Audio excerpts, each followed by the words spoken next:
I'm Mike Pompeo. I'm speaking to you from beautiful Jerusalem, looking out over the old city. I have a big job as Susan's husband and Nick's dad. Susan and Nick are more safe, and their freedom's more secure because President Trump has put his America First vision into action. It may not have made him popular in every foreign capital, but it's worked. President Trump understands what my great fellow Kansan President Eisenhower said. For all that we cherish and justly desire for ourselves or for our children, the securing of peace is the first requisite. Indeed, the primary constitutional function of the national government is ensuring that your family and mine are safe and enjoy the freedom to live, to work, to learn, and to worship as they choose. Delivering on this duty to keep us safe and our freedoms intact, this president has led bold initiatives in nearly every corner of the world. In China, he's pulled back the curtain on the predatory aggression of the Chinese Communist Party. The president has held China accountable for covering up the China virus and allowing it to spread death and economic destruction in America and around the world. And he will not rest until justice is done. He has ensured that the Chinese Communist Party spies posing as diplomats in America are jailed or sent back to China. And he has ended the ridiculously unfair trade arrangement with China that punched a hole in our economy. Those jobs are coming back home. In North Korea, the president lowered the temperature and against all odds got the North Korean leadership to the table. No nuclear tests, no long-range missile tests, and Americans held captive in North Korea came home to their families, as did the precious remains of scores of heroes who fought in Korea. Today, because of President Trump, NATO is stronger, Ukraine has defensive weapon systems, and America left a harmful treaty so our nation can now build missiles to deter Russian aggression. And in the Middle East, when Iran threatened, the president approved a strike that killed the Iranian terrorist Qasem Soleimani. This is the man most responsible for the murder and maiming of hundreds of American soldiers and thousands of Christians across the Middle East. And you'll recall, too, that when the president took office, radical Islamic terrorists had beheaded Americans, and ISIS controlled a territory in the size of Great Britain. Today, because of the president's determination and leadership, the ISIS caliphate is wiped out. It's gone. Its evil leader, Abu Bakr al-Baghdadi, is dead. And our brave soldiers, they're on their way home. The president exited the U.S. from the disastrous nuclear deal with Iran and squeezed the Ayatollah, Hezbollah, and Hamas. The president, too, moved the U.S. Embassy to this very city of God, Jerusalem, the rightful capital of the Jewish homeland.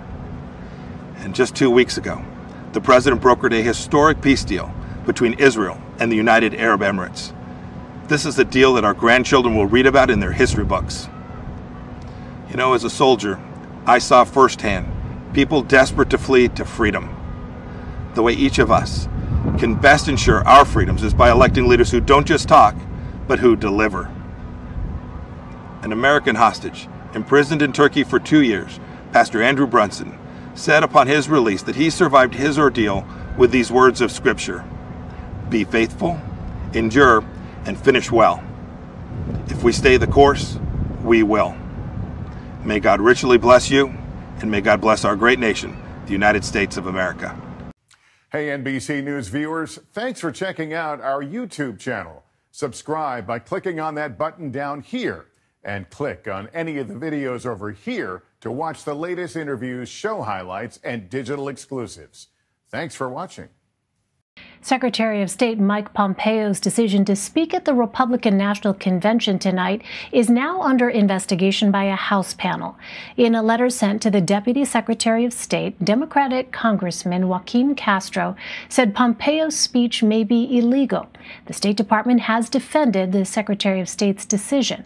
Officials say he's addressing the RNC in his, quote, personal capacity. However, the move represents a significant departure from precedent as well as State Department policy. Just last month, a memo issued by the State Department barred high-level officials from participating in such conventions. Joining me now is Fred Fleitz. He's the president and CEO of the Center for Security Policy and previously served as the chief of staff for the National Security Council under the Trump administration. Hello, Fred. Good to see you again. Thanks very much for being with us. So just last month, Secretary of State Pompeo warned State Department employees against engaging in partisan political activity. If it's not okay for State Department employees, how is it okay for the secretary? Well, Mike Pompeo is an advisor to the president. He is not a career government employee. He is an appointee, a cabinet member. I also note that he has a law degree from Harvard. I think he knows the rules and the laws in this situation.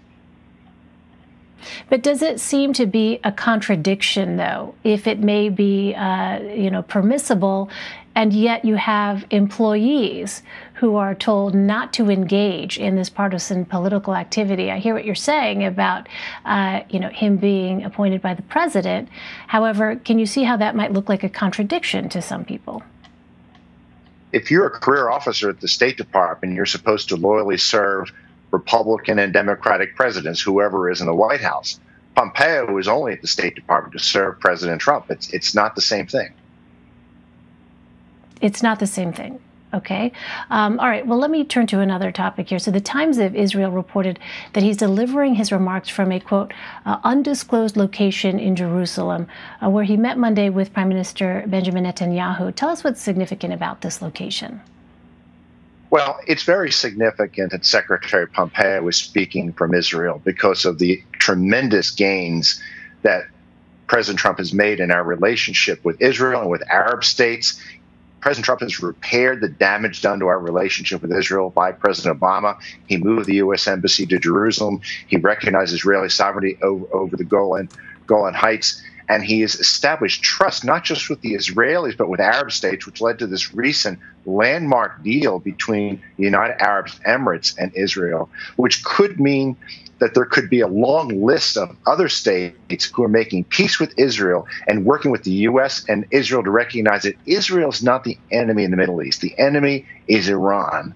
And I think this is a huge gain for national security by this president. I think Secretary Pompeo speaking from Israel is making this point.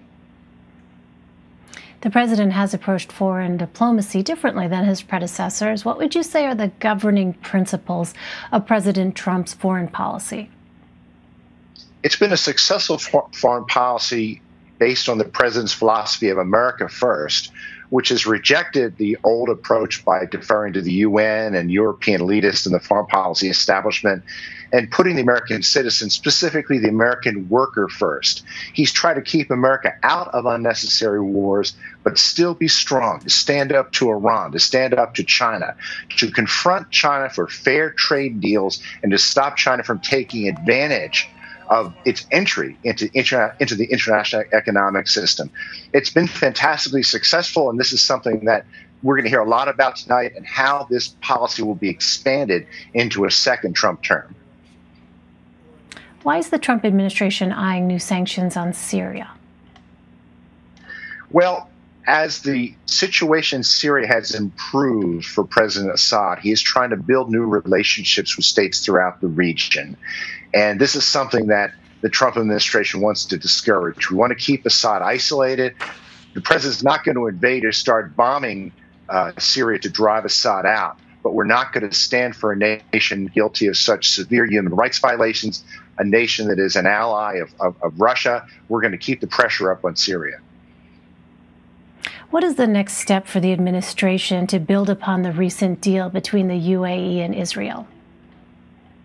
Well, we're seeing today, or I guess it was yesterday, when Secretary Pompeo was in Sudan, there was talk about trying to get Sudan to possibly sign an agreement next. I don't think Sudan will be next, but I think we could see Morocco, maybe Oman, also sign agreements like this with Israel. And I think that what they will be considering is that there will be real security and economic advantages for these nations in the region working together to promote the interests of their people, to stand up against terrorism, and to stand up against Iran. All right, Fred Fleitz. Fred, thank you very much.